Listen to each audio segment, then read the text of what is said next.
Welcome back to New Rockstars. I'm Jessica Clemons, and let's talk about that spoiler! It's Thor showing up in Deadpool Wolverine because how great, how perfect, how cute. We all saw the quick cut and even quicker mention of Thor holding a dying Deadpool and Paradox saying, let's not get ahead of ourselves. That happens in a distant future. With all mention of the Avengers and wanting to be a real hero, this is really setting up a sort of Thor and Deadpool kinship for what I expect to see in Secret Wars, and maybe Deadpool being our next biggest martyr like Iron Man. However, dying immediately after entering the MCU wasn't on my bingo sheet, nor was him finding a new Aussie. Farewell, Logan. Though Wade stopped Cassandra, healed his timeline, seemingly everything went well, was this plan orchestrated by Loki, the god of stories? Is he preparing Deadpool for a higher purpose, or is he setting up a warning for his brother? I'm so excited to talk about this scene because it was so abrupt, and for me, it was a clear, direct connection and a little glimpse into Secret Wars, which I really want. However, I can't stop questioning why Marvel let him choose Thor. Why this bridging if not to connect with Loki, since this entire movie is practically linked with Loki season 2. Beyond being an ideal team up, what can we expect from this and a team up bridged by Deadpool with Wolverine and Thor? Before I get into it, make sure to check out nerdriot.shop where you can pick up the latest and greatest New Rockstars merch. We have so much merch for Deadpool and Wolverine. We got cups, we got shirts, we got drawings on shirts, and they're all so very cute. I'm not wearing mine right now, but I have so many and I love them each and every one. They're so great. Get the Choose Your Fighter one. That one's my favorite shirt. Getting merch from nerdriot.shop is the best way to support the channel and support all the work that we do here, breaking down all your favorite fandoms for you. Now let's get into this weird little bit. This scene of Deadpool and Thor unfortunately wasn't new to some of us. This was something leaked a couple months ago from CinemaCon footage that was reported by The Hollywood Reporter. I personally didn't see the leak. I tried to avoid a lot if I could. And also for your information, I'm currently shooting this before Deadpool and Wolverine officially comes out. So I've only seen the movie once, but the footage does look like reused footage like everyone suspected after it was reported at CinemaCon. Supposedly it's footage from Thor: The Dark World when Thor's crying over Loki's body. Normally I'd believe this clip suggests there's a timeline where Deadpool is Loki or jumped in and replaced Loki scenes like we saw at the end of Deadpool 2, how he was reestablishing new narratives. However, that's been done before, which isn't surprising, and the fact that Paradox notes this scene happens in a distant future confirms this is at Secret Wars or an Avengers vs X-Men type beef. We also know the future of Marvel movies right now, and Secret Wars is ideal and easiest for Thor and Deadpool crossover since the Avengers team that Wade wanted to be a part of was in 616, and then he returned to 10005, so he needs a clash with our Thor at some point somehow to get this scene. In explaining where this scene will lead us, we have to decipher why Marvel allowed Ryan Reynolds to use Thor and consistently bring him up. Yes, Disney let the writers for Deadpool do what they want, but Marvel is very protective of its sacred characters. The process in She-Hulk involved writing different ideas for different characters and then scrapping them when they couldn't use them until Feige gave them the green light to use Daredevil. I'm sure it was all like a cameo idea that was blossomed by Ryan Reynolds because Thor is also silly and chaotic, as seen in every single movie he's in. He's also very Australian, and so is Hugh Jackman. Both men have worn superhero suits for such a long time, to the point that Chris Hemsworth even mentioned in interviews he's trying to beat Hugh Jackman's superhero movie record. The writers for this movie, Rhett Reese and Paul Wernick, are the same writers for Netflix's Spiderhead, starring and co-produced by Chris Hemsworth. So everyone behind the scenes probably just loves Chris Hemsworth. Also, let us not forget, Deadpool even said in the movie, Chris Evans isn't his favorite Chris. I'm sure it's Hemsworth, because that's my favorite. For Marvel, they have to build a bridge to what this could mean, and there are two things worth noting and theorizing. One, throughout the movie, in Deadpool's sleep, he'll murmur about God of Thunder, or just say like Thor and wake himself up. In Eric's breakdown, he mentions that Deadpool's dreaming could be him peering into his multiversal self, because remember, in Multiverse of Madness, they said that's what our dreams are made of, our multiversal lives. Geology has been sponsoring us for over 2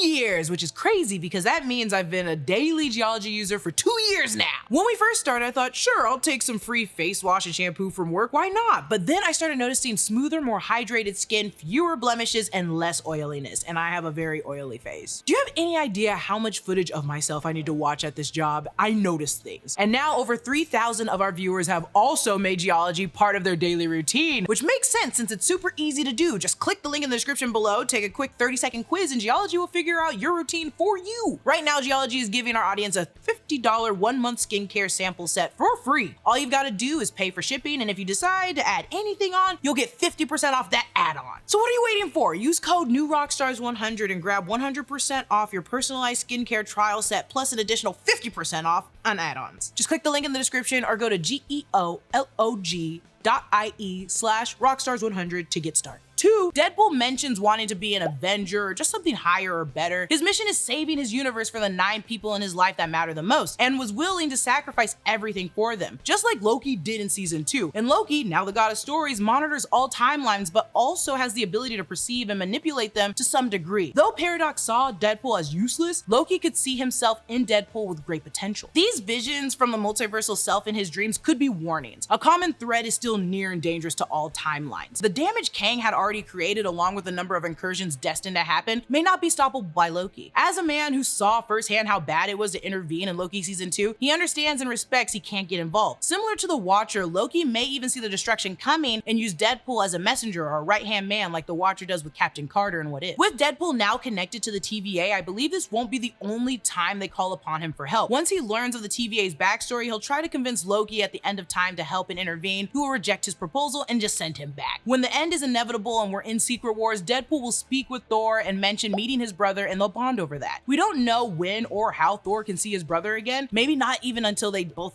die and end up in Valhalla, so this would bridge that heartfelt story once again. Overall, I believe personally this is suggested to be linked to Secret Wars, and Deadpool as the newest soup working along with the TVA since Loki's leaving will be the new glue or buffer between Thor and Loki. Thor also leaves a heavy impression in the Secret Wars comics, and I think it'd be amiss not to acknowledge the Thor Corps. They're a team on Battle World that acted like the police for Dr. Doom. Those who could wield Mjolnir had to undergo a little ceremony before joining and serving Emperor Doom. It was a bunch of different Thors, but also just people dressed like Thor and wielding the hammer. Like Blade was one of the members of the Thor Corps. Loki making sure Deadpool is at his highest purpose could easily essentially make Deadpool worthy of wielding Mjolnir. With Deadpool's growth, I could see him wielding it and still choosing not to be on the Thor Corps. Like in Civil War, then we'll just get a little brawl between him and Thor about good and bad, right and wrong, politics and non-politics, police and not police. To be fair and to play devil's advocate, we don't know what Marvel's plan is with Secret Wars or how they'll even set it up. I believe this is Secret Wars bound because it makes sense,